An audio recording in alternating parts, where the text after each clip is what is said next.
Here in this movie, you have a hero who's imperfect, who's flawed, who's handicapped, in fact, and blind, and also sort of blind to his own sense of justice in an interesting way. And there's a sexual element to this, so he's more humanized, and he's like popping Vicodin at home, you know what I mean? Which, that can get you into trouble.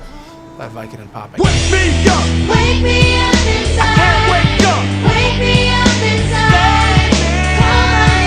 Daredevil has got to be one of the most infamous examples of a bad superhero film. At least it was a decade ago. It feels like more modern examples like Justice League and Suicide Squad kind of replaced this film in its infamy, with this film being somewhat forgotten today beyond the connection this film has with the star Ben Affleck eventually going on to play Batman. And Ben Affleck was kind of an interesting choice for Daredevil at the time, honestly, with him sitting squarely in the sphere of mostly romantic films and Kevin Smith films. Granted, Affleck's Matt Murdock is something of a romantic lead, swooning over Jennifer Garner's Elektra the whole film, so perhaps I get why he was picked. Tonally, this film feels like an amalgamation of the darker tones of Blade, with a sprinkle of Spider-Man's romance and conflicted lead. Sadly, these tones are a little underdeveloped, but we'll come back to that soon. Ironically, given Affleck's future role as Batman, this feels very much like Marvel and Fox's attempt to make a Batman-like film, being very gothic and taking shooting cues from something like Batman or Batman Returns. Perhaps it was just a coincidence, since this takes a lot of imagery from Frank Miller's famous Daredevil run. Anyways, enough of my preamble, let's get into it. Wake me up! Wake me up inside! Wake up! Wake me up inside! Matt Murdock goes blind after seeing his father, a boxer, shake up a guy. His dad tries to turn over a new leaf after this, but is told to throw a boxing match, which he refuses, making the Kingpin angry and having him killed. Years later, Matt is now Daredevil, the Avenger of Hell's Kitchen, who's trying to avenge his father. Anyhow, he meets Elektra, who similarly is on a path of revenge, and they fall in love. At this point, we meet the Kingpin and his new assassin Bullseye. They fight, and Elektra dies, and then Daredevil beats down the bad guys at the end. Wake me up! Wake me up inside! Wake up! Wake me up inside! This film has one major theme throughout, and that theme is whether or not Daredevil is doing the right thing or if he's actually a bad guy. Now, this isn't necessarily a theme that I picked up on, rather the film beats you over the head with the idea. I'm not the bad guy.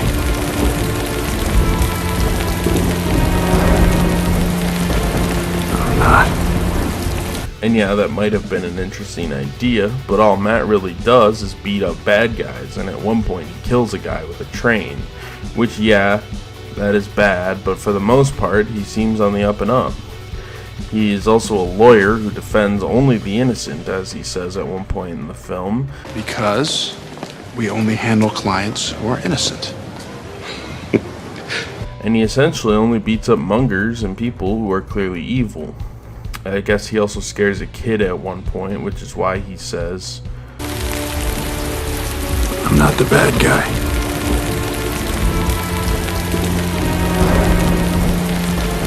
I'm not.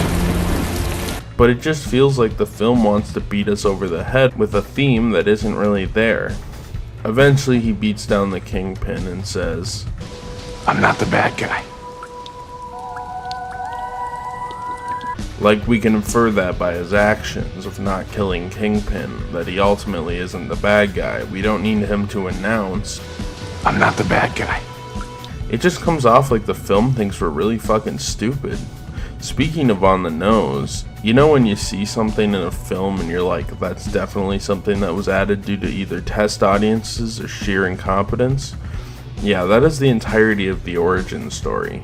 The whole origin is explained beat for beat via voiceover by Ben Affleck. We made each other a silent promise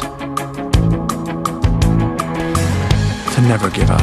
And it's like, we get it, Ben. I see what's happening on screen. You don't need to go through it beat by beat. And Ben could not voice act either. It just sounds awkward, and frankly it completely ignores the filmmaking rule of show not tell.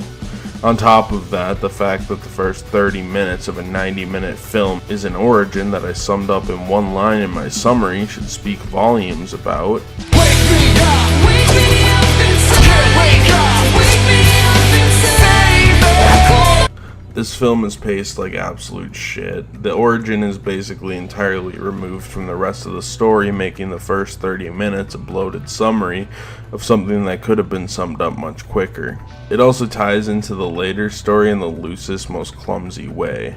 This essentially gives the film 1 hour to tell its primary 3-act story, which causes our villains to feel super flat and rushed since they aren't introduced until halfway into the film, meaning the core conflict happens over the span of generously 50 minutes, and the villains don't really have a goal beyond wanting to kill Daredevil and Elektra.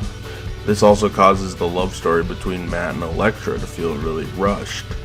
It's pretty much just one scene of them in the rain, then they have sex, and then Elektra is dead.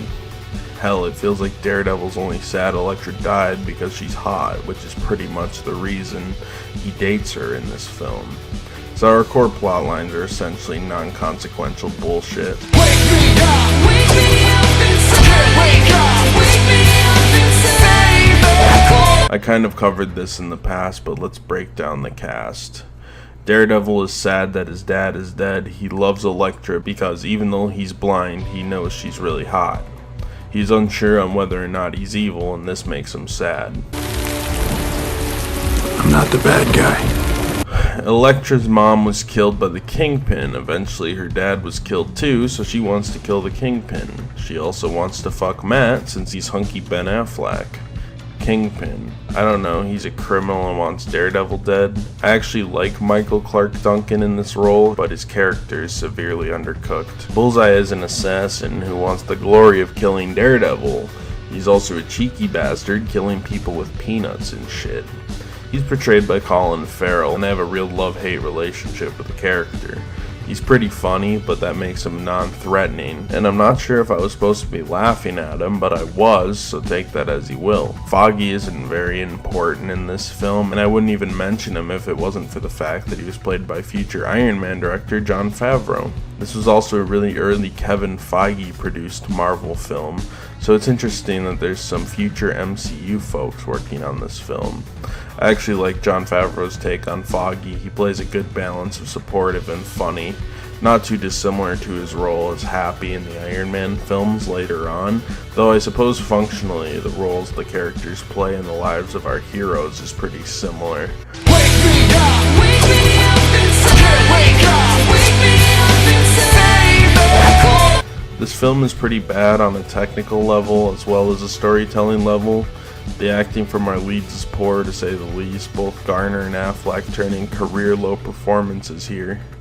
I actually liked Farrell as Bullseye, but I wouldn't call his performance a career highlight. However, I really do dig Duncan as Kingpin. I can defend that. The CGI is a little crusty by today's standards, but I really can't say it's horrible for the time, and it isn't overused in this film like something like Spawn, so I can't really dock points for the poor use of CG. And on a visual effect notes, I kind of dig the stylistic choice of his, I don't know what I'm supposed to call it, his blind vision or whatever. They use it effectively quite a bit, like Daredevil can see people in the rain since he hears the raindrops, and at one point Elektra covers herself with an umbrella, which makes her invisible in his blind vision. I thought that was stylistically pretty cool and a good callback to a scene earlier in the film. The fights are pretty hit or miss for me. They're at times really over-edited, but there are a few cool stunts in there. Over-editing is kind of a problem in this film, as it is in a lot of action films from the time. There are a lot of points where I just want the camera to hold on the action, or give us a normal establishing shot without the camera cutting all over and lights flashing in my face. I'm sitting here practically having a fucking epileptic episode watching this shit half the time. Speaking of dated, this film goes for kind of a mixtape style music selection, which leads to a lot of licensed tracks, and unlike something like James Gunn's recent superhero films, which chooses songs wisely to try to work them into the film well, this film kind of just grabbed a hodgepodge of the hottest artists of the 2000s. We have Nickelback, Rob Zombie, Finger 11, and of course Evanescence, which I guess forces me to talk about the Bring Me to Life sequence. Seeing Bring Me to Life used unironically in a suit-up montage was kind of amazing. The Song of Naruto tribute videos on the silver screen. I know this isn't really the fault of the movie, as at the time this was just a popular song and not the meme it is today, but it's still pretty amazing to me. It's like All-Star and Shrek. At the time it was just a song choice, but in contemporary times it's a huge fucking meme, which makes the scene kind of hilarious. Frankly, I love it. I was laughing and crying, and frankly, it was fucking epic. What can I say? Wake me up, wake me up inside. Wake up, wake me up inside. Daredevil is an awful film. It's paced like garbage, the acting's bad, it treats the audience like they're neurologically challenged, but I suppose that's a little unfair to neurologically challenged people, because that implies they wouldn't pick up on the very obvious themes of this film. I did, however, like Duncan as Kingpin, and thought seeing Bring Me to Life in a film was unironically amazing. Ben Affleck and Garner's performances were lackluster. However, there's some cool action throughout, and for the most part, the film is somewhat watchable, even though I would consider it a giant waste of time.